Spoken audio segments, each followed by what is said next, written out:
Gisaad sa unang pagbasa nga ang Ginoo mopuyo uban kanato, Emmanuel. Si Maria nahibaw sad niining maong saad tungod kay nagsigi man siyag tuon sa balaang kasulatan kay mao man ay kinaiya sa mga tao niadtong panahona. Ambot ka karon, lingi ako no imong tupad ina sige pakagtuon sa Bible. Pangutan ba imong tupad na sige kagtuon? Why basa-basa Bible. Mao na si Maria, aware kay siya sa saad. Usa sad siya sa taga-Israel nga milaom nga matuman ang saad sa Ginoo nga ang Dios mopuyo uban kanato, muhari uban kanato, ug ang iyang gingharian dili gayud matapos, dili mabuntog, dili pareha sa gingharian ni Hari David nabuntog, gingharian ni Solomon ug uban pang mga gingharian na nga buntog dinhis kalibutan. Karon niabot ang panahon nga ang Ginoo muhari na. Sa may nahitabo, ang batanong babae, mga 14 anyos, 15 anyos, maoy gi-ofiran nga magpakatao ang Ginoo pinaagi kaniya. Kanang 14 anyos karong panahon na tawgon gina nato guwap ay buot, no? Kusog pa kay nang muduwag computer, di pa ginakamaong manglaba sagaran uban ana sige laglaag wa gyoy buot, di pa kasaligan. Pero ang Ginoo nipili gyud sa batan-on kayong dalaga. Hibaw mo ngano? Ha? Unsa may rason? Nganong si Isabel nga tiguang na kaayo, di man hinuon mo giagian, pari pagitong iyang bana si Zacarias. Nganong ang gihatag ni Isabel ang propeta raman nga maoy mag-una ni Hesus, si Juan nga magbubunyag. Nya si Maria nga bata pa kaayo, dili pa kaayo kasaligan, mao manoy gipakatawhan sa Ginoo. Hibaw mo ngano? Wa mo kibaw. Ako wasa ko'y klaro. Pero ang ato lang suway-suwayan og subay kay si Maria giandam ng daan sa wapa gani siya, wapa siya matao, giandam na siya sa Ginoo, plano nis Ginoo. Mao nang naa siya immaculate conception bago pa natong gisaolog atong Pitsa 9. Pasabot giandam siya sa Ginoo. Ikaduha, si Maria gikan sa pagkatao hangtod aning mga idara, nakita sa Ginoo nga nagpabilin siyang limpyo, way mansa sa sala, limpyo. Gilinga imong tupad, ing nalimpyo pa ka, ing nakono, nalimpyo pa ka antod karon. Si Maria dili lang kamaong manglimpyo sa balay, di lang kamaong manglimpyo sa iyang naong o sa iyang lawas, kamao kay siyang manglimpyo sa iyang kalag.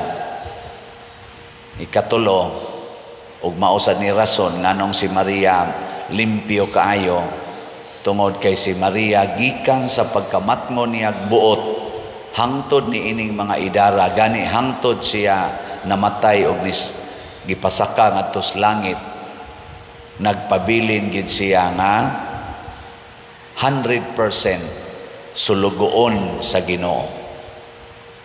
Never gid siyang nanugo sa Ginoo, sulugoon gid siya.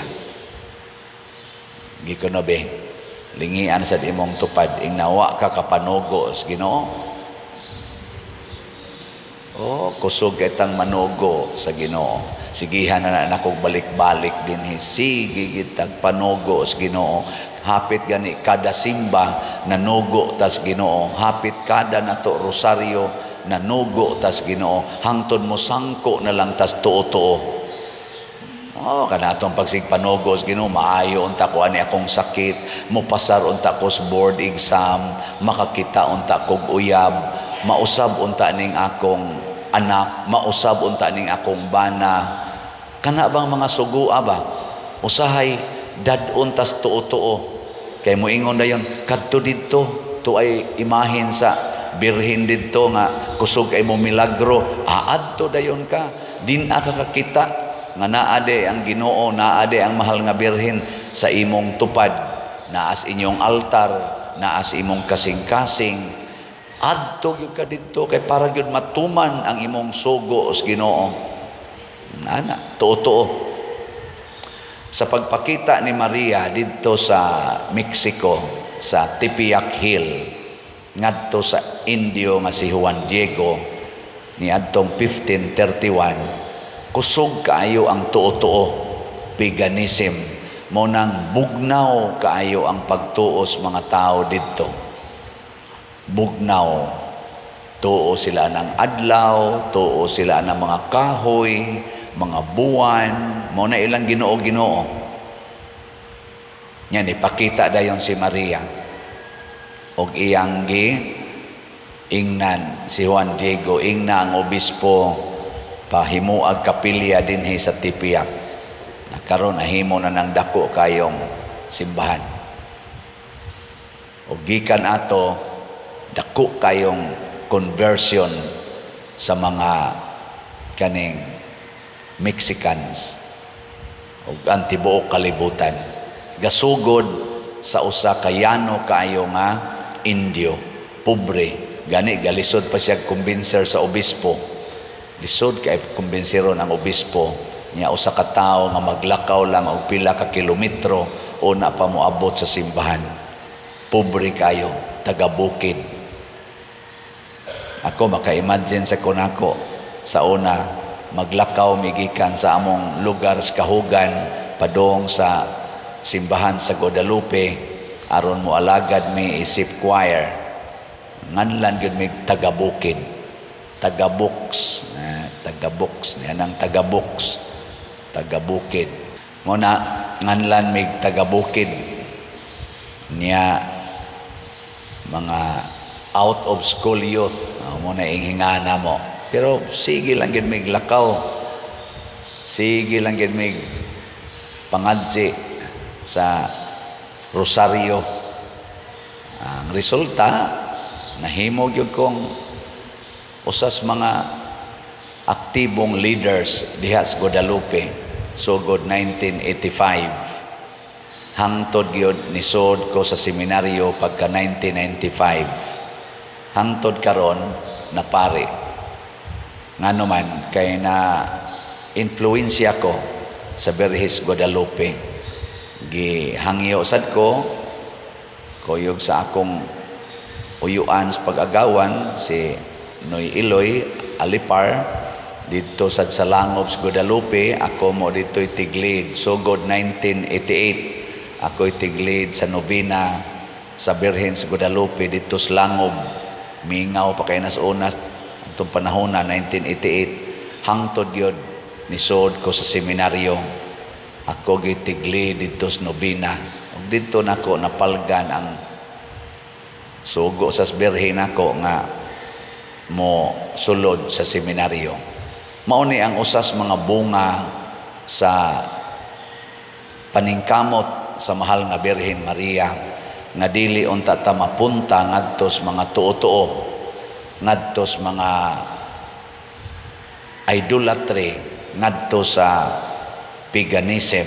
Kay kani manggong kalibutan mga igsoon giharian gid ni mga idolatries, tuo-tuo. Nilingi ay mong tupad inawa kay tuo-tuo karon wa kay mga bakos diha wa kay mga habak-habak diha Wa kaya magsigig dool ana mga orasyon-orasyon, huyop-huyop. Wa mo ana. Pero naay idolatry karon ay labaw pa ana. Og unsa man ang idolatry? The love of money. Kana mo'y pinakataas nga og pinakadako og pinakalig-on nga tuo-tuo karon. Kana bang motuo ta nga ang kwarta mao gyud makaluwas nato. Nya ato yung daghanon ang atong kwarta aron lang gid ta maluwas. Nga kun wa kay kwarta, wa gyud kay kaluwasan. Kana mo'y dako kay tuo-tuo karon. Nya matod para ba ni San Pablo hastang mahal nga birhen iya sa nang gisulti nga pupariha ana, the love of money is the root of all evils. Kining tanang kagubot karon labi na dinhi sa atong nasod, kanang atong mga political leaders hasta atong mga church leaders manag-away na gani na, managlalis na gani na, magdinautay na gani ng atong mga leaders. Ang main reason gyud ana kwarta. Oh. Kwarta. Kalaog, kahakog sa kwarta. Kanang mga leaders sa mga nasod mag-away na gani na, maggubat na gani na, ang pinakadako yung rason diha related gyud sa kwarta. Kwarta gyapon. Ngay kumusta man ang pamilya? Kung ang banag asawa mag-away na gani na, maglalis na gani na, unsa man gyud number 1 nga rason? Ha? Oh, 99% related sa kwarta.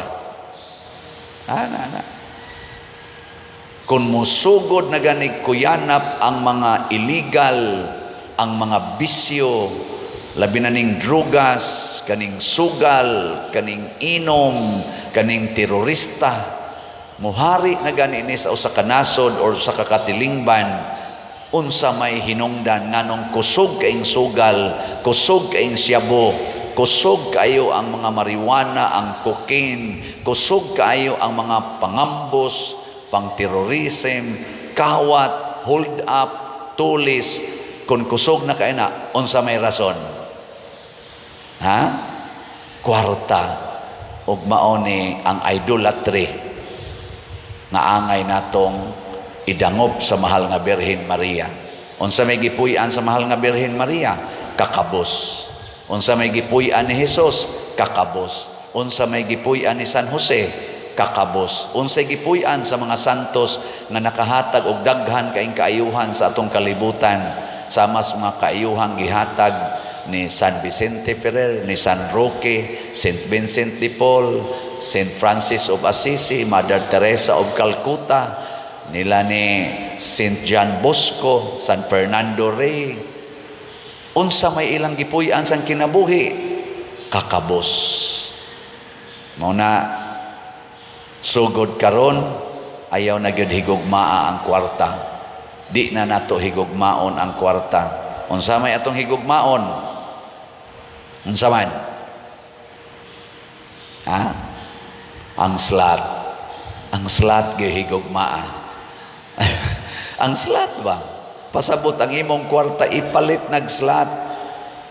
Diha dapita ang imong kwarta mahimong mapuslanon para sa mga kabos o sa simbahan. Salamat sa atong mga slatters ha.